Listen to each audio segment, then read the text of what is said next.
જ્ઞાન યોગી રાજ ગુરુને નિત્ય નમો. આત્મીય અમૃત મહોત્સવ તરફ જઈ રહ્યા છે ત્યારે આપણે એક નિયમ લઈને આજે ઉઠવાનું છે.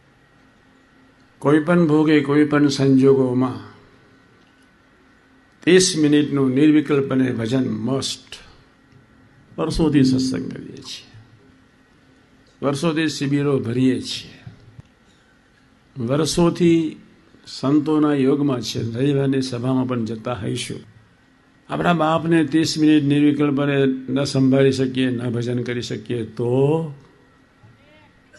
એ બાપની આપણે કરુણ મસ્કરી કરી રહ્યા છીએ. ભગવાનને માથે પડીને નથી જીવાતું.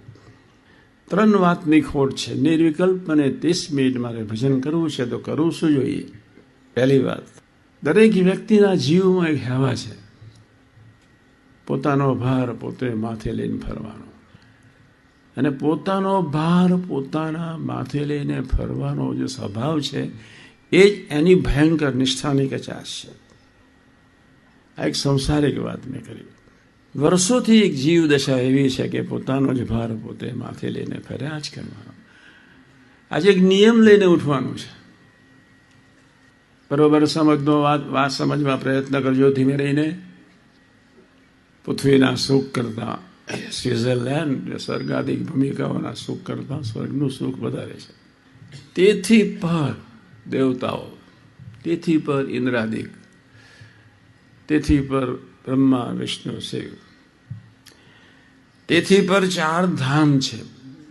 આત્મા એ સ્ત્રી નથી ને આત્મા એ પુરુષ નથી. આત્મા આપણે બધા જ સત્સંગ કરીએ છીએ એની પાછળની ભાવના એક છે, ભૂલકું થવું છે. ભૂલકું એટલે ટોટલ 2-5 મહિનાના વર્ષના 1.25 વર્ષના બાળક જેવા પ્રભુને માથે લઈને જીવે અથવા પ્રભુને માથે ભાર નાખીને જીવે. અને બીજી વાત, મેરા મુજ મેં કુછ નહીં, મારામાં કાંઈ બુદ્ધિ શક્તિ સમજે છે જ નહીં, તારે લઈને હું. 2 ભાવના પ્રગટાવવાની છે. એક ભગવાનને માથે પડીને જીવવાનું છે. ભગવાન કિશને અર્જુનને કહ્યું, અર્જુન સરળ થા. અર્જુનને એટલો બધો સમજાવવો પડ્યો. હું આનંદનો અભ્યાસ કરતો હતો અને કથાકાર દર ચૈત્ર મહિનામાં આનંદનો કથા થાય તો કથા હું જતો. કોલેજના પહેલા વર્ષમાં હતો, કથાકાર આવ્યા હતા અને અર્જુનનો જે પ્રસંગની વાત કરી વિચારમાં પડી ગયેલો. મેં બહુ ગીતા વાંચેલી. બેટા અર્જુન સરળ થા. દરેક પોતાનો ભાર લઈને ફર્યા જ કરે છે. કા સંસારનો ભાર લઈને ફરે, કા હઠમાન ને ઈર્ષાનો ભાર લઈને ફરે. અહંતા મમતાનો ભાર લઈને ફરવો અને સંસારનો ભાર લઈને ફરવો એ માનવીનો સહજ સ્વભાવ છે. બંને ભારમાંથી મુક્ત થવા માટે એક જ સાધન છે, નિષ્ઠા. જેટલું પ્રભુને માથે પડીને જીવીએ તેટલા સદા સુખી. અમરીશ શબ્દ કેટલો સરસ છે, કેટલો સરસ વિચારજો તમે. અમને અમરીશ રાજા કેટલું માથે પડીને જીવ્યા એ વિચારજો. એની ભક્તિમાં, એની 3 કલાકની સવારની ભક્તિમાં ડૂબેલા જ હોય. ત્યાર પછી જ એ વ્યવહાર કરવા બહાર આવે. અને 3 રાજા હતા. આપણે તો જય સ્વામિનારાયણ એવી કોઈ મોટી સમૃદ્ધિ કે એવી મોટી સાહેબી કે એવી મોટી ડ્યુટી લઈને નહીં બેઠા. રાજાની તો જવાબદારી કેટલી મોટી હોય. આપણું શું, 2-5 ખેતર, 1-2 સ્ટોર, 1-2 મોટેલ, 5-50 ચેલકા. આપણું શું? છતાં અમરીશ રાજા નિર્વિકલ્પને સહજતાથી 3 કલાક ભજન કરી શકતા હતા. આપણે સંકલ્પ કરવો છે હવે પછીના દિવસોમાં 30 મિનિટ નિર્વિકલ્પને ભજન સમયા સુધી કરવું છે જ. આ એક વાત પકડી, 2 વાત પકડાવી છે. આટલા વર્ષોથી અમરીશ થયા, આપણી ફરજ છે. પહેલાં તો 30 મિનિટ નહીં, 3 કલાક નિર્વિકલ્પને સવારના પરમાં 5 વાગ્યાથી 8 વાગ્યા સુધી અમરીશ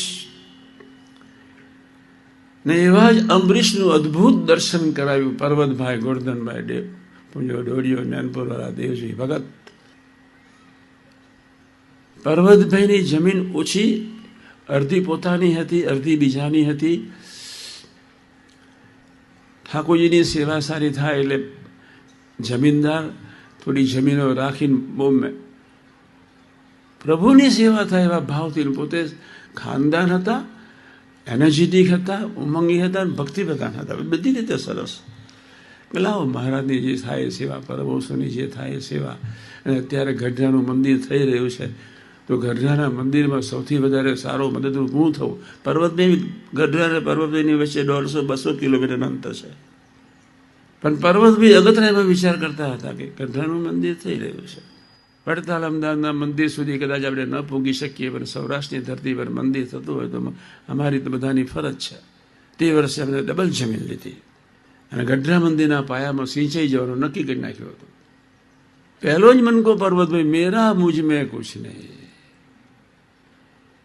ટોટલ પ્રભુના ભાર, માથે ભાર લઈને 2 શબ્દ સહસિદ્ધ કહ્યા હતા.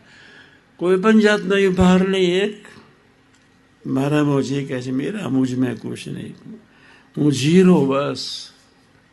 આવી 2 મંગલકારી ભાવનાથી પર્વતભાઈ જીવી રહ્યા હતા. આપણે અમરીશ છીએ, આપણી બહુ મોટી જવાબદારી છે કે 30 મિનિટ નિર્વિકલ્પને ભજન ન થાય તો આપણી ભક્તિની મોટી કચાશ. કેટલા વર્ષો પછી ખાલી 30 જ મિનિટ, 24 કલાકમાંથી ખાલી 30 જ ભગવાનના માથે પડીને જીવવું છે. ભગવાનના જે હોય દુઃખ તો બી તારા માટે, સુખ બી તો તારા માટે. તટસ્થ ભાવે ભજન થાય. દુઃખ બી તારા માટે, સુખ બી તારા માટે, તારા માથે બસ. જે કાંઈ આવ્યું, શરીરમાં રોગ આવ્યો એ બી તારા માટે, શરીર સારું રહ્યું એ બી તારા લઈને. માન કે અપમાન, સુખ કે દુઃખ, ગમે તે વિપરીત પરિસ્થિતિ, કે પોઝિટિવ પરિસ્થિતિ હોય કે નેગેટિવ પરિસ્થિતિ હોય, બાપાના માથે પડીને નેચરલ સહજ અવસ્થાથી જીવાય. એ માટેની ટ્રેનિંગ માટેની આ શિબિર આપણી કહેવાય. સંકલ્પ કરીને ઉઠવું છે અહીંથી. કાલથી કોઈ પણ ભોગે નિર્વિકલ્પને 30 મિનિટ નિર્વિકલ્પને ભજન સવારના પરમાં પૂજા કરતી વહેલા ઉઠી જવાનું. ખેડૂતને સવારના પર્વ 6 વાગ્યાનો નોકર ચાકર ઉઠાડતો તો વહેલા ઉઠી જાય. કોઈને સ્ટોર ખોલવાનો તો વહેલો ઉઠી જાય. 5 વાગે પહોંચ્યો તો વહેલો ક્યાં મરી જવાના છે. ફક્ત 30 મિનિટ. પણ જ્યાં સુધી સ્થૂળ ભાવે માથે ન પડીએ અને સૂક્ષ્મ ભાવે, એટલે જ્યાં સુધી હઠમાન, ઈર્ષા, અહંકાર જ્યાં સુધી આના ચરણોમાં નિરંતર ન મૂકીએ ત્યાં સુધી 30 મિનિટનું ભજન કોઈ સંજોગોમાં સપનામાં નહીં થાય. પહોંચવું છે. પર્વતભાઈ 7 જોડ બળદ રાખતા હતા. તમે 7 જોડ, તમારી પાસે 7 ગાડીઓ હોય તો તમે શું 30 મિનિટ ભજન કરો? એક બગડી હોય, એક ડ્રાઈવર જતો રહ્યો, આવ્યો ના હોય, ચાલ્યા કરે. 7 જોડ બળદ રાખતા હતા. આપણે થોડો જ એના જેટલો વ્યવહાર. ગઢડાની મંદિરની ચિંતા પર્વત બેઠા બેઠા અગતરાય કરે અને ડબલ જમીન લઈ લીધી. કોઈ કરોડપતિ મહારાજના વખતમાં મહારાજે કોઈ કરોડપતિનો ઉપયોગ જ નહોતો કર્યો. છેલ્લું મંદિર જ્યારે બંધાતું હતું ત્યારે કંઈક શરૂઆત કરી થોડીક. પણ ગરીબ હરિભક્તોનું દિલ, એનો પસીનો, એમાંથી ઊભું થયેલું જે મૂડી, એમની જે સેવા, એમાંથી 4 મંદિરો થયા. 5મા મંદિરમાં એક શેઠિયાને પ્રભુએ પકડ્યો. બસ આજે આપણે સંકલ્પ કરવાનો છે, પ્રભુના માથે પડીને જીવી લેવું છે. ગોલોકને વૈકુંઠમાં સ્ત્રી પુરુષનો ભાવ છે. એથી પર છે વિરાટ નારાયણને, એથી પર પ્રધાન પુરુષ. વાત સાંભળી લેજો તમે. બીજી વચ્ચે એક વાત કરું છું.